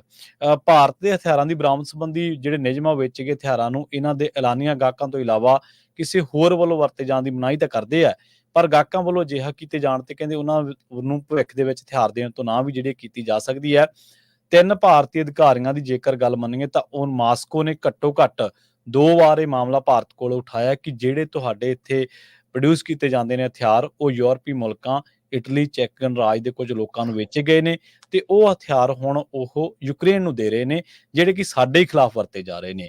ਇਸ ਮਾਮਲੇ ਦੇ ਵਿੱਚ ਵਿਦੇਸ਼ ਮੰਤਰੀ ਐਸ ਜੈ ਸ਼ੰਕਰ ਦੀ ਸਰਗੇਈ ਲਾਵਰੋਵ ਜਿਹੜੇ ਕਿ ਉਹਨਾਂ ਦੇ ਰੂਸੀ ਹਮਰੁਤਬਾ ਨੇ, ਉਹ ਵੀ ਵਿਦੇਸ਼ ਮੰਤਰੀ ਨੇ, ਉਹਨਾਂ ਦੇ ਨਾਲ ਇੱਕ ਮੀਟਿੰਗ ਵੀ ਹੋਈ ਸੀ ਜਿਸ ਮੀਟਿੰਗ ਦੇ ਵਿੱਚ ਵੀ ਇਹ ਮਸਲਾ ਜਿਹੜਾ ਵਿਚਾਰਿਆ ਗਿਆ ਸੀ, ਰੂਸ ਵੱਲੋਂ ਉਠਾਇਆ ਗਿਆ ਸੀਗਾ। ਦੱਸਿਆ ਗਿਆ ਕਿ ਰਣਧੀਰ ਜੈਸਵਾਲ ਇਹਨਾਂ ਨੇ ਇੱਕ ਪ੍ਰੈਸ ਕਾਨਫਰੰਸ ਕੀਤੀ ਸੀ ਜਨਵਰੀ ਮਹੀਨੇ ਦੇ ਵਿੱਚ। ਇਹਨਾਂ ਨੇ ਇਸ ਪ੍ਰੈਸ ਕਾਨਫਰੰਸ ਦੇ ਦੌਰਾਨ ਇਹ ਦਾਅਵਾ ਕੀਤਾ ਸੀਗਾ ਕਿ ਭਾਰਤ ਨੇ ਯੂਕਰੇਨ ਨੂੰ ਨਾ ਤਾਂ ਤੋਪਾਂ ਦੇ ਗੋਲੇ ਵੇਚੇ ਆ ਤੇ ਨਾ ਹੀ ਭੇਜੇ ਆ। ਭਾਰਤ ਸਰਕਾਰ ਜਾਂ ਰੱਖਿਆ ਜਿਹੜੀ ਸਨਅਤ ਆ ਉਹਦੇ ਨਾਲ ਜੁੜੇ ਸੂਤਰਾਂ ਨੇ ਦੱਸਿਆ ਕਿ ਅਸਲੇ ਦਾ ਇੱਕ ਬਹੁਤ ਹਿੱਸਾ, ਛੋਟਾ ਜਿਹਾ ਹਿੱਸਾ ਜਿਹੜਾ ਯੂਕਰੇਨ ਦੇ ਵਿੱਚ ਵਰਤਿਆ ਜਾ ਰਿਹਾ ਉਹ ਭਾਰਤ ਵੱਲੋਂ ਬਣਾਇਆ ਜਾਂਦਾ ਹੈ।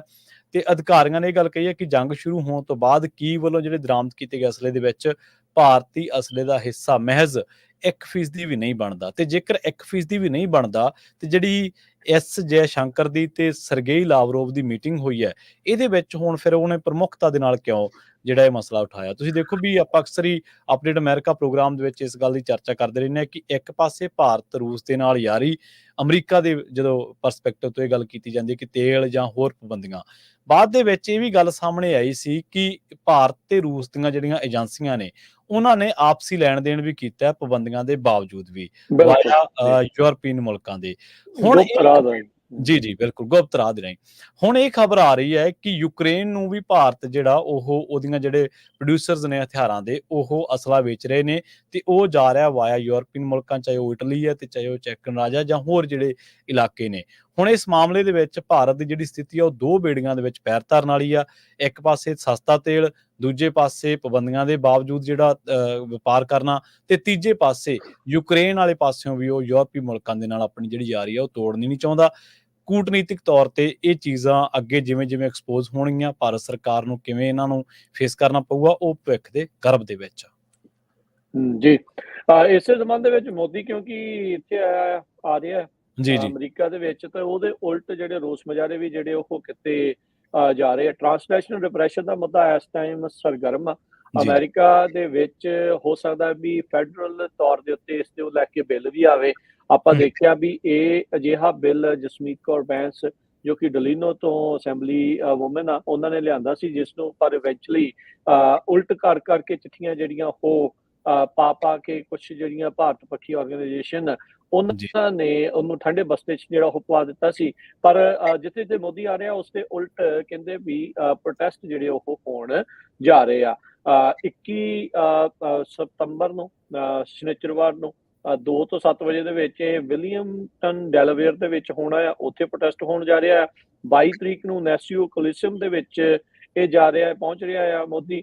ਉਹਦੇ ਉਲਟ ਜਿਹੜਾ ਉੱਥੇ ਬਾਹਰ ਯੂਨਾਈਟਿਡ ਨੇਸ਼ਨ ਦੇ ਵਿੱਚ ਨਿਊਯਾਰਕ ਦੇ ਵਿੱਚ 23 ਸਤੰਬਰ ਨੂੰ ਸੋਮਵਾਰ ਨੂੰ ਉੱਥੇ ਸਵੇਰੇ 9 ਵਜੇ ਜਿਹੜਾ ਆ ਉਹ ਪ੍ਰੋਟੈਸਟ ਜਿਹੜਾ ਉਹ ਹੋਣ ਜਾ ਰਿਹਾ। ਸੋ ਸਿੱਖਾਂ ਦੇ ਉਲਟ ਟ੍ਰਾਂਸਨੈਸ਼ਨਲ ਡਿਪਰੈਸ਼ਨ ਦੇ ਮੁੱਦੇ ਨੂੰ ਲੈ ਕੇ ਮੋਦੀ ਆ ਉਸ ਦੇ ਦੁਆਲੇ ਜਿਹੜਾ ਆ ਉਹ ਉਸ ਦੇ ਉਲਟ ਜਿਹੜੇ ਆ ਕਹਿ ਲਓ ਵੀ ਪ੍ਰੋਟੈਸਟ ਹੋਣ ਜਾ ਰਹੇ ਹੈਗੇ ਆ। ਸੋ ਇਹ ਵੀ ਜਿਹੜਾ ਉਹ ਲੋਕ ਧਿਆਨ ਦੇਣ ਵੀ ਕੀ ਕੁਛ ਜਿਹੜਾ ਹੋ ਰਿਹਾ। ਇਸ ਜਿਹੜੇ ਪ੍ਰੋਟੈਸਟ ਇਹਦੀ ਕਾਲ ਦਿੱਤੀ ਗਈ ਹੈ ਸਿੱਖ ਕੋਆਰਡੀਨੇਸ਼ਨ ਕਮੇਟੀ ਜਿਹੜੇ ਈਸਟ ਕੋਸਟ ਆ ਉਹਨਾਂ ਦੇ ਦੁਆਰਾ, ਤੇ ਜਿਹੜੀਆਂ ਸਮੂਹ ਸਿੱਖ ਪੰਥਕ ਆਰਗੇਨਾਈਜੇਸ਼ਨ ਆ ਉਹਨਾਂ ਨੇ ਮਿਲ ਕੇ ਬੀਤੇ ਦਿਨਾਂ ਦੇ ਵਿੱਚ ਤੁਸੀਂ ਜਿਹੜੀ ਉਹ ਖਬਰ ਸ਼ੇਅਰ ਕੀਤੀ ਹੋਈ ਸੀਗੀ ਵੀ ਕਿਸ ਤਰੀਕੇ ਦੇ ਨਾਲ ਗੁਰਪਤਵੰਤ ਸਿੰਘ ਪੰਨੂ ਦੇ ਦੁਆਰਾ ਭਾਰਤ ਦੇ ਉਲਟ, ਡੋਵਲ ਦੇ ਉਲਟ ਜਿਹੜੇ ਆ ਉਹ ਮੁਕੱਦਮਾ ਜਿਹੜਾ ਉਹ ਦਰਜ ਕੀਤਾ ਗਿਆ ਆ। ਸੋ ਉਸ ਤੋਂ ਹੁਣ ਮੋਦੀ ਜਿਹੜਾ ਇੱਥੇ ਆ ਰਿਹਾ ਆ, ਜਿੱਥੇ ਤੁਸੀਂ ਆਪਾਂ ਖਬਰ ਹੁਣੇ ਕਰਕੇ ਹਟੇ ਆ ਵੀ ਰੂਸ ਦੇ ਨਾਲ ਖੱਬਿਓਂ ਸੱਜਿਓਂ ਹੋ ਕੇ ਜਿਹੜਾ ਉਹ ਮਿਲ ਕੇ ਜਿਹੜਾ ਉਹ ਕੰਮ ਚਲਾ ਰਹੇ ਸੀ। ਸੋ ਉਸ ਨੂੰ ਲੈ ਕੇ ਵੀ ਤੇ ਆ ਟ੍ਰਾਂਸਨੈਸ਼ਨਲ ਡਿਪਰੈਸ਼ਨ ਦੇ ਮੁੱਦੇ ਦੇ ਵਿੱਚ ਵੀ ਮੋਦੀ ਨੂੰ ਘੇਰਿਆ ਜਾ ਸਕਦਾ ਹੈ। ਹਾਂਜੀ ਬਿਲਕੁਲ, ਕਈ ਇਸ ਟਾਈਮ ਕਈ ਐਂਗਲ ਨੇ, ਕਈ ਪਹਿਲੂ ਨੇ ਜਿਨ੍ਹਾਂ ਦੇ ਉੱਤੇ ਭਾਰਤੀ ਜਿਹੜੀ ਮਸ਼ੀਨਰੀ ਆ ਉਹ ਸਵਾਲਾਂ ਦੇ ਘੇਰੇ ਦੇ ਵਿੱਚ ਆ। ਭਾਰਤ ਸਰਕਾਰ ਨੂੰ ਜਿਹੜਾ ਤੁਸੀਂ ਮੁਕੱਦਮੇ ਦੀ ਗੱਲ ਕੀਤੀ ਉਹਦੇ ਵਿੱਚ ਸੰਮਨ ਵੀ ਜਾਰੀ ਹੋ ਗਿਆ। ਕੱਲ ਆਪਾਂ ਇਹ ਖਬਰ ਜਿਹੜੀ ਆ ਤੁਹਾਡੇ ਸਾਰਿਆਂ ਦੇ ਨਾਲ ਸਾਂਝੀ ਕੀਤੀ ਸੀ। ਅਗਲੀ ਜਿਹੜੀ ਗੱਲ ਆ ਉਹ ਯੂਐਸ ਦੇ ਵਿੱਚ ਵੋਟਿੰਗ ਦੇ ਬਾਰੇ ਕਰਦੇ ਚਲੇ ਗਏ ਆਪਾਂ। 3 ਜਿਹੜੀਆਂ ਸਟੇਟਸ ਨੇ ਉਹਨਾਂ ਦੇ ਵਿੱਚ ਅਰਲੀ ਇਨ ਪਰਸਨ ਜਿਹੜੀ ਵੋਟਿੰਗ ਆ ਉਹ ਸ਼ੁਰੂ ਹੋ ਚੁੱਕੀ ਆ। ਵਰਜੀਨੀਆ, ਮਿਨੇਸੋਟਾ ਤੇ ਸਾਊਥ ਡਕੋਤਾ ਦੇ ਵਿੱਚ ਜਿਹੜੀ ਇਹ ਵੋਟਿੰਗ ਆ ਉਹ ਵੋਟਰ ਜਿਹੜੇ ਨੇ ਉਹ ਉਹਨਾਂ ਨੂੰ ਪਾ ਸਕਦੇ ਨੇ ਵੋਟ। ਉਹ 2024 ਵੋਟਿੰਗ ਸੀਜ਼ਨ ਪ੍ਰੈਜ਼ੀਡੈਂਸ਼ੀਅਲ ਜਿਹੜਾ ਇਲੈਕਸ਼ਨ ਆ ਉਹਦੇ ਲਈ ਇਹ ਜਿਹੜੀ ਵੋਟਿੰਗ ਆ ਉਹ ਸ਼ੁਰੂ ਹੋ ਚੁੱਕੀ ਹੈ। ਤੇ ਦੱਸਿਆ ਜਾ ਰਿਹਾ ਕਿ ਜਿਹੜਾ ਵਰਜੀਨੀਆ ਦੇ ਵਿੱਚ ਤੁਸੀਂ ਜਿਹੜੇ ਵੋਟਰਸ ਨੇ ਉਹ ਆਪਣੇ ਵੋਟ ਦੇ ਹੱਕ ਦਾ ਇਸਤੇਮਾਲ ਕਰਕੇ ਇਨ ਪਰਸਨ ਜਿਹੜੀ ਵੋਟ ਆ ਉਹ ਪਾ ਸਕਣਗੇ ਤੇ ਇਹ ਓਪਨ ਰਹਿਣੀ ਆ ਨਵੰਬਰ 2 ਤੱਕ। ਤੇ ਦੱਸਿਆ ਜਾ ਰਿਹਾ ਕਿ 17,96,000 ਜਿਹੜੇ ਵੋਟਰ ਨੇ ਉਹਨਾਂ ਨੇ ਇਨ ਪਰਸਨ ਵੋਟ ਪਾਈ ਸੀ ਵਰਜੀਨੀਆ ਦੇ ਵਿੱਚ। ਲਾਸਟ ਜਿਹੜੇ ਪ੍ਰੈਜ਼ੀਡੈਂਸ਼ੀਅਲ ਇਲੈਕਸ਼ਨਸ ਹੋਏ ਸੀਗੇ ਤਕਰੀਬਨ 40% ਬਣਦਾ ਇਹ ਟੋਟਲ ਵੋਟ ਦਾ, ਜਿਹੜਾ ਕਿ ਵਰਜੀਨੀਆ ਡਿਪਾਰਟਮੈਂਟ ਆਫ ਇਲੈਕਸ਼ਨ ਦਾ ਜਿਹੜੇ ਡਾਟੇ ਦੇ ਮੁਤਾਬਕ। ਐਡੀਸ਼ਨ ਦੇ ਵਿੱਚ ਦੱਸਿਆ ਗਿਆ ਹੈ ਕਿ ਜਾਣਕਾਰੀ ਦੇ ਵਿੱਚ ਕਿ 9,62,000 ਜਿਹੜੇ 877 ਵਰਜੀਨੀਆ ਵੋਟਰਸ ਆ, ਉਹਨਾਂ ਨੇ 2020 ਦੇ ਵਿੱਚ ਬੈਲਟ ਜਾਂ ਮੇਲ ਦੇ ਨਾਲ ਜਿਹੜੀ ਵੋਟ ਉਹ ਪਾਈ ਸੀਗੀ, ਤੇ ਨਾਲ ਹੀ ਦੱਸਿਆ ਜਾ ਰਿਹਾ ਕਿ 5,74,000 ਜਿਹੜਾ ਨੇ ਵੋਟ ਆਪਣੀ ਮੇਲ ਇਨ ਬੈਲਟ ਦੇ ਦੁਆਰਾ ਜਿਹੜੇ ਸਬਮਿਟ ਕੀਤੀ ਸੀਗੀ ਇਲੈਕਸ਼ਨ ਡੇ ਦੇ ਪਹਿਲਾਂ। ਸੋ ਹੁਣ ਦੂਜੇ ਪਾਸੇ ਜੇ ਗੱਲ ਕਰੀਏ ਮਿਨੇਸੋਟਾ ਤੇ ਸਾਊਥ ਡਕੋਟਾ ਦੀ, ਉੱਥੇ ਵੀ ਜਿਹੜੀਆਂ ਉਹ 23 ਸਟੇਟਸ ਨੇ ਜਿਨ੍ਹਾਂ ਨੇ ਆਪਣੇ ਵੋਟਰਸ ਨੂੰ ਅਲਾਉ ਕੀਤਾ ਕਿ ਉਹ ਜਿਹੜੇ ਨੇ ਆਪਣੇ ਵੋਟ ਉਹ ਕਾਸਟ ਕਰ ਸਕਦੇ ਨੇ ਇਨ ਪਰਸਨ। ਤੇ ਹੁਣ ਦੱਸਿਆ ਜਾ ਰਿਹਾ ਕਿ ਕਈ ਜਿਹੜੀਆਂ ਥਾਵਾਂ ਨੇ ਉਹਨਾਂ ਦੇ ਵਿੱਚ ਕਾਫੀ ਉਤਸ਼ਾਹ ਜਿਹੜਾ ਵੋਟਰਾਂ ਨੂੰ ਲੈ ਕੇ ਦੇਖਿਆ ਜਾ ਰਿਹਾ। ਇਸ ਮਾਮਲੇ ਦੇ ਵਿੱਚ ਲੰਘੇ ਦਿਨੀ ਟਰੰਪ ਨੇ ਇੱਕ ਟਿੱਪਣੀ ਵੀ ਕੀਤੀ ਸੀ। 1.9 ਮਿਲੀਅਨ ਮਿਨੇਸੋਟਾ ਵੋਟਰਸ ਨੇ ਜਿਹੜੇ ਕਿ ਹੁਣ ਇਸ ਮਾਮਲੇ ਦੇ ਵਿੱਚ ਆਪਣੇ ਹੱਕ ਦੀ ਜਿਹੜੀ ਆ ਉਹ ਵਰਤੋਂ ਕਰਨਗੇ। ਤਕਰੀਬਨ 57% ਮਿਨੇਸੋਟਾ ਦੇ ਵਿੱਚ ਅਜਿਹੇ ਵੋਟਰ ਨੇ 2020 ਇਲੈਕਸ਼ਨ ਬੈਲਟ ਦੇ ਵਿੱਚ ਜਿਨ੍ਹਾਂ ਨੇ ਆਪਣੀ ਵੋਟ ਕਾਸਟ ਕੀਤੀ ਸੀਗੀ ਇਨ ਪਰਸਨ। ਤੇ ਇਸੇ ਤਰ੍ਹਾਂ ਜੇਕਰ ਆਪਾਂ ਡਾਟੇ ਦੇ ਉੱਤੇ ਗੱਲ ਕਰੀਏ ਤਾਂ 2020 ਦੇ ਵਿੱਚ ਜਿਹੜੇ ਵੋਟਰ ਸੀਗੇ ਉਹਨਾਂ ਨੇ ਓਪਨ ਹੈਂਡ ਵੋਟ ਦੇ ਮਾਮਲੇ ਦੇ ਵਿੱਚ ਵੀ ਜਿਹੜੀ ਆ ਉਹ ਆਪਣੀ ਆਪਟਰ ਟੂ ਹੈਂਡ ਇਨ ਜਿਹੜੇ ਬੈਲਟ ਟੂ ਆਫਿਸ, ਮਾਫ ਕਰਨਾ, ਤੇ 83,000 ਜਿਹੜੇ ਸਾਊਥ ਡਕੋਟਾ ਦੇ ਵੋਟਰਸ ਆ ਉਹਨਾਂ ਨੇ ਵੀ ਇਸ ਤਰੀਕੇ ਦੇ ਇਨ ਪਰਸਨ ਜਿਹੜਾ ਵੋਟ ਪਾਉਣ ਨੂੰ ਤਰਜੀਹ ਦਿੱਤੀ ਸੀਗੀ। ਜੀ ਬਿਲਕੁਲ ਜੀ, ਕੈਲੀਫੋਰਨੀਆ ਦੇ ਵਿੱਚ ਵੀ ਇਹ ਸਹੂਲਤਾਂ ਸਾਰਿਆਂ ਦੇ ਐਬਸੈਂਟੀ ਬੈਲਟ ਜਿਹੜੇ ਉਹ ਹੋਣੇ ਆ, ਹੋਰ ਕਈ ਸੂਬਿਆਂ 'ਚ ਇਸ ਤਰੀਕੇ ਦੇ ਨਾਲ ਚੱਲਦਾ ਆ। ਸੋ ਮੇਕ ਸ਼ੋਰ ਕਰਿਓ ਵੀ ਜਿੱਦਾਂ ਆਪਾਂ ਪਹਿਲਾਂ ਵੀ ਕਿਹਾ ਸੀਗਾ ਵੀ ਜੇ ਤੁਸੀਂ ਸਿਟੀਜ਼ਨ 18 ਤੋਂ ਉੱਤੇ ਆ, ਐਲੀਜੀਬਲ ਆ ਵੋਟ ਪਾਉਣ ਦੇ ਲਈ, ਵੋਟ ਰਜਿਸਟਰ ਕਰੋ ਤੇ ਵੋਟ ਆਪਣੀ ਜਿਹੜੀ ਉਹ ਤੁਸੀਂ ਜ਼ਰੂਰ ਪਾਉਣੀ ਹੈ ਤੁਹਾਡੇ ਆਪਣੇ ਪਸੰਦੀਦਾ ਕੈਂਡੀਡੇਟ ਨੂੰ। ਤੇ ਜਾਂਦੇ ਜਾਂਦੇ ਖਬਰਾਂ ਦੇ ਅਖੀਰ ਦੇ ਵਿੱਚ ਜਿਹੜੀ ਫੈਡਰਲ ਰਿਜ਼ਰਵ ਨੇ 50 ਬੇਸਿਸ ਪੁਆਇੰਟ ਦੀ ਕਟੌਤੀ ਕੀਤੀ ਆ।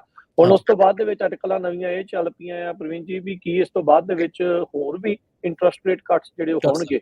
ਆਪਾਂ ਇੰਟਰਸਟ ਰੇਟ ਕੱਟਸ ਹੋਣ ਤੋਂ ਪਹਿਲਾਂ ਕਈ ਮਹੀਨੇ ਤੱਕ ਇਹ ਚਰਚਾ ਜਿਹੜੀ ਉਹ ਸੁਣਦੇ ਰਹੇ ਆ ਵੀ 2 ਜਾਂ 3 ਵਾਰ ਜਿਹੜਾ ਇੰਟਰਸਟ ਰੇਟ ਕੱਟਸ ਆ ਉਹ ਹੋਣਗੇ। ਕਈਆਂ ਨੇ ਸਾਰੇ ਜਾਣੇ ਜਿਹੜੇ ਕਹਿ ਰਹੇ ਸੀਗੇ ਵੀ 1/4% ਤਾਂ ਮਿਨੀਮਮ ਹੋਣਾ ਹੀ ਹੋਣਾ ਆ, ਅੱਧਾ ਜਾਂ ਪੌਣਾ % ਤੱਕ ਵੀ ਕੱਟ ਹੋ ਸਕਦਾ ਸੀ। ਸੋ ਅੱਧਾ % ਕੱਟ ਆਪਣੇ ਸਾਹਮਣੇ ਆਇਆ ਸੀ। ਕਹਿੰਦੇ ਵੀ ਅਗਲੇ 4 ਸਾਲਾਂ ਤੱਕ ਫੈਡ ਨੇ ਹੁਣ ਅਗਰੈਸਿਵਲੀ ਜਿਹੜੀ ਆਪਣੀ ਪਾਲਿਸੀ ਆ ਇਸ ਨੂੰ ਜਿਹੜਾ ਤਬਦੀਲ ਕਰਕੇ ਜਿਹੜਾ ਲੈ ਕੇ ਆਉਣਾ ਆ, ਕੈਂਪੇਨ ਨੂੰ ਜਿਹੜਾ ਇਹਨਾਂ ਨੇ ਈਜ਼ ਆਊਟ ਕਰਨਾ ਆ। ਹੁਣ ਤੁਸੀਂ ਦੇਖੋ ਵੀ ਕਈ ਵਾਰੀ ਜਿਹੜੀਆਂ ਸਰਕਾਰਾਂ ਜਦੋਂ ਕਿਹੜੀ ਆ ਜਾਂਦੀ ਆ ਨਾ, ਉਹ ਪਾਲਿਸੀਜ਼ ਦੇ ਨਾਲ ਜਦੋਂ ਮੈਚ ਕਰ ਦੇਵੇ ਤਾਂ ਅਗਲਿਆਂ ਨੂੰ ਲੱਗਦਾ ਵੀ ਸਭ ਕੁਝ ਬੱਲੇ ਬੱਲੇ ਆ। ਜੇ ਹੁਣ ਇਹ ਫੈਡ ਦੇ ਦੁਆਰਾ ਈਜ਼ ਕੀਤੀਆਂ ਗਈਆਂ ਕੈਂਪੇਨ ਦੇ ਵਿੱਚ ਜੇ ਟਰੰਪ ਆਉਂਦੇ ਆ ਉਹਨਾਂ ਨੂੰ ਫਾਇਦਾ, ਜੇ ਕਮਲਾ ਹੈਰਿਸ ਆਉਂਦੀ ਆ ਉਹਨੂੰ ਫਾਇਦਾ, ਲੋਕਾਂ ਨੂੰ ਲੱਗਣਾ ਵੀ ਇਕਨੋਮੀ ਇਹਨਾਂ ਦੇ ਕਰਕੇ ਜਿਹੜਾ ਬਹੁਤ ਕੁਝ ਸੈੱਟ ਜਿਹੜੀ ਉਹ ਹੋ ਰਹੀ ਆ। ਪਰ ਇਵੈਂਚੁਅਲੀ ਜਦੋਂ ਇੰਨਾ ਡਾਊਨ ਗਿਆ ਹੋਵੇ ਕੰਮ ਤਾਂ ਉਸਨੇ ਰਿਵਾਈਵ ਜਿਹੜਾ ਉਹ ਕਰਨਾ ਹੀ ਹੁੰਦਾ ਆ। ਤੇ ਫੈਡ ਨੇ ਜਿਹੜਾ ਇੰਟਰਸਟ ਰੇਟਸ ਆ ਉਹਨਾਂ ਨੂੰ ਘਟਾਉਣਾ ਜਿਹੜਾ ਹੁਣ ਸ਼ੁਰੂ ਕਰ ਦਿੱਤਾ। ਹੁਣ ਫੈਡਰਲ ਓਪਨ ਮਾਰਕੀਟ ਕਮੇਟੀ ਦੇ ਉੱਤੇ ਜਿਹੜੇ ਇਹ ਸਵਾਲ ਆ ਰਹੇ ਆ, ਇਹ ਪੁੱਛਿਆ ਜਾ ਰਿਹਾ ਹੈ ਵੀ ਕੀ ਅਗਲੀ ਵਾਰ ਜੇ ਇੰਟਰਸਟ ਰੇਟ ਘੱਟ ਹੁੰਦੇ ਆ ਕੀ ਅਕਤੂਬਰ 'ਚ ਕਰਦੇ ਆ ਜਾਂ ਨਵੰਬਰ 'ਚ ਕਰਦੇ ਆ, ਤੇ ਜੇ ਹੁੰਦੇ ਆ ਤੇ ਕਿੰਨੇ % ਜਿਹੜੇ ਉਹ ਘੱਟ ਹੋ ਸਕਦੇ ਆ। ਇਨਫਲੇਸ਼ਨ ਵਾਲੀ ਗੱਲ ਹੁਣ ਬਿਲਕੁਲ ਪਿੱਛੇ ਜਿਹੜੀ ਉਹ ਰਹਿ ਗਈ ਆ, ਜਿਹੜੀ 2% ਤੱਕ ਲੈ ਕੇ ਆਉਣਾ ਚਾਹੁੰਦੇ ਸੀ ਉਸ ਦੇ ਵਿੱਚ ਉੱਥੇ ਤਾਂ ਨਹੀਂ ਪਹੁੰਚੇ, ਪਰ 2.5-3% ਤੱਕ ਆ ਕੇ ਇਹਨਾਂ ਨੇ ਇੰਟਰਸਟ ਰੇਟ ਕੱਟਸ ਜਿਹੜੇ ਆ ਉਹ ਕਰ ਦਿੱਤੇ ਆ। ਐਨ ਇਲੈਕਸ਼ਨ ਤੋਂ 2 ਮਹੀਨੇ ਪਹਿਲਾਂ ਇਦਾਂ ਦੀਆਂ ਜਿਹੜੀਆਂ ਕਿਆਸ ਰਹੀਆਂ ਭਵਿੱਖਬਾਣੀਆਂ ਆਪਾਂ ਵੀ ਜਿਹੜੇ ਕਰਦੇ ਰਹੇ ਆ ਵੀ ਇਲੈਕਸ਼ਨਾਂ ਤੋਂ ਪਹਿਲਾਂ ਇੰਟਰਸਟ ਰੇਟ ਕੱਟਸ ਆਪਾਂ ਨੂੰ ਜਿਹੜੇ ਉਹ ਦੇਖਣ ਨੂੰ ਮਿਲਣਗੇ, ਤੇ ਉਹੀ ਕੁਛ ਜਿਹੜਾ ਹੋਇਆ ਆ। ਕੀ ਇਸ ਦੇ ਨਾਲ ਵੋਟਰ ਦੇ ਉੱਤੇ ਅਸਰ ਪਊਗਾ, ਕੀ ਇਸ ਦੇ ਨਾਲ ਇਕਨੋਮੀ ਨੂੰ ਹੌਸਲਾ ਮਿਲੂਗਾ, ਕੀ ਚੱਕਰ ਜਿਹੜਾ ਉਹ ਘੁੰਮਣਾ ਸ਼ੁਰੂ ਹੋ ਜਾਊਗਾ, ਇਹ ਵੱਡੇ ਸਵਾਲ ਨੇ। ਵੀ ਇਹ ਕੀ ਜਿਹੜਾ ਹੋਊਗਾ ਇਹ ਦੇਖਣ ਵਾਲੀ ਗੱਲ ਆ। ਪਰ ਹਾਂ ਇੱਕ ਵਾਰੀ ਇਹ ਆ ਵੀ ਲੋਕਾਂ 'ਚ ਉਤਸ਼ਾਹ ਜਿਹੜਾ ਪਹਿਲੇ ਇੰਟਰਸਟ ਰੇਟ ਕੱਟਸ ਤੋਂ ਬਾਅਦ ਦੇ ਵਿੱਚ ਜ਼ਰੂਰ ਵੱਧਦਾ ਆ। ਇਹ ਟੀਕੇ ਦਾ ਅਸਰ ਕਦ ਤੱਕ ਚੱਲ ਰਹਿੰਦਾ ਆ, ਇਹ ਜਿਹੜੀ ਉਹ ਦੇਖਣ ਵਾਲੀ ਗੱਲ ਰਹੀ। ਹਾਂਜੀ, ਬਿਲਕੁਲ। ਸੋ ਜੌਬਸ ਦੇ ਉੱਤੇ ਵੀ ਨਜ਼ਰ ਰਹੇਗੀ ਕਿ ਕੀ ਜਨਰੇਟ ਹੁੰਦੀਆਂ ਨੇ ਜਾਂ ਹਾਲੀ ਦੇ ਦੌਰ ਦੇ ਵਿੱਚ ਮੰਦਵਾੜੇ ਦੇ ਦੌਰ ਦੇ ਦੌਰਾਨ ਲੇ ਆਫਸ ਦਾ ਜਿਹੜਾ ਸਿਲਸਿਲਾ ਉਹ ਵੀ ਜਾਰੀ ਰਹਿੰਦਾ ਹੈ। ਰਾਜਕਰਮਜੀਤ ਸਿੰਘ ਜੀ, ਆਪਣਾ ਜਿਹੜਾ ਖਬਰਾਂ ਦਾ ਸਮਾਂ ਜੀ ਉਹ ਸਮਾਪਤੀ ਵੱਲ ਹੈ ਜੀ, ਤੇ ਇੱਥੇ ਆਪਾਂ ਲੈਂਦੇ ਹਾਂ ਜੀ ਇਜਾਜ਼ਤ। ਤੇ ਪੰਜਾਬੀ ਰੇਡੀਓ ਇਸੇ ਤੇ ਅਗਲਾ ਜਿਹੜਾ ਪ੍ਰੋਗਰਾਮ ਆ ਉਹ ਲੈ ਕੇ ਆਉਣਗੇ ਮਸੂਦ ਮਲਿਕ ਸਾਹਿਬ। ਮੈਂ ਆਵਾਂਗਾ ਨਾਲ ਹਨੇਰੀਆਂ ਦੇ। ਉਸ ਤੋਂ ਬਾਅਦ 11:30 ਤੁਸੀਂ ਪ੍ਰੋਗਰਾਮ ਸੁਣੋਗੇ ਨਜ਼ਰੀਆ, ਤੇ 1 ਵਜੇ ਪ੍ਰੋਗਰਾਮ ਤੁਸੀਂ ਪੰਜਾਬੀ ਰੇਡੀਓ ਇਸੇ ਦੇ ਉੱਤੇ ਸੁਣੋਗੇ ਕੁਝ ਗੱਲਾਂ ਤੇ ਕੁਝ ਗੀਤ। ਤੇ ਉਸ ਤੋਂ ਬਾਅਦ 2 ਵਜੇ programme beyond headlines Mandeep Punia ji ਲੈ ਕੇ ਆਉਣਗੇ, ਤੇ 2:30 ਵਜੇ ਪ੍ਰੋਗਰਾਮ ਰਿਸ਼ਤੇ ਤੇ 3 ਵਜੇ ਪ੍ਰੋਗਰਾਮ ਲੈ ਕੇ ਹਾਜ਼ਰ ਹੋਵਾਂਗੇ। 3 ਤੋਂ 4 ਪ੍ਰੋਗਰਾਮ ਜਿਹੜਾ ਸਾਂਝੀ ਸਾਥ ਹਾਂਜੀ ਬਿਲਕੁਲ, ਉਹਦੇ ਵਿੱਚ ਕਿਸੇ ਮੋਟੀਵੇਸ਼ਨਲ ਸਟੋਰੀ ਜਾਂ ਕੋਈ ਲਾਈਫਸਟਾਈਲ ਜਾਂ ਫਿਰ ਟਰੱਕਿੰਗ ਇੰਡਸਟਰੀ ਦੇ ਬਾਬਤ ਆਪਣੇ ਨਾਲ ਜੁੜਦੇ ਨੇ ਟਾਂਡਾ ਜੀ, ਉਹਨਾਂ ਦੇ ਨਾਲ ਗੱਲਬਾਤ ਹੋਊਗੀ। ਤੇ 4 ਤੋਂ 5:30 ਪ੍ਰੋਗਰਾਮ ਜਿਹੜਾ ਤੁਸੀਂ ਸੁਣਦੇ ਹੋ ਬਲਵਿੰਦਰ ਕੌਰ ਜੀ ਦਾ, ਤੇ ਉਸ ਤੋਂ ਬਾਅਦ 5:40 ਤੇ ਲੈ ਕੇ ਹਾਜ਼ਰ ਹੋਵਾਂਗੇ ਪ੍ਰੋਗਰਾਮ ਅਪਡੇਟ ਕੈਲੀਫੋਰਨੀਆ। 6 ਵਜੇ ਤੁਸੀਂ ਸਰਵਣ ਕਰੋਗੇ ਸ਼ਾਮ ਦੇ ਦੀਵਾਨ, ਤੇ 8:15 ਵਜੇ ਪ੍ਰੋਗਰਾਮ ਲੈ ਕੇ ਹਾਜ਼ਰ ਹੋਵਾਂਗੇ ਦੀਪਕ ਸ਼ਰਮਾ ਚਨਾਰਥਲ ਜੀ ਨਾਲ ਖਬਰ ਤੇ ਨਜ਼ਰ। ਤੇ ਉਸ ਤੋਂ ਬਾਅਦ ਮੱਲੀ ਸਾਹਿਬ ਦਾ ਪ੍ਰੋਗਰਾਮ ਤੇ ਪੰਜਾਬੀ ਰੇਡੀਓ ਇਸੇ ਤੇ ਪ੍ਰੋਗਰਾਮਾਂ ਦਾ ਸਿਲਸਿਲਾ ਲਗਾਤਾਰ ਜਾਰੀ। ਜੀ, ਤੇ ਏਦਾਂ ਹੀ ਧੰਨਵਾਦ ਤੇ ਬੜੀ ਮਿਹਰਬਾਨੀ, ਸਭ ਨੇ ਪਿਆਰ ਭਰੀ ਸਤਿ ਸਤਿ ਸ਼੍ਰੀ ਸ੍ਰੀ ਅਕਾਲ। ਅਕਾਲ।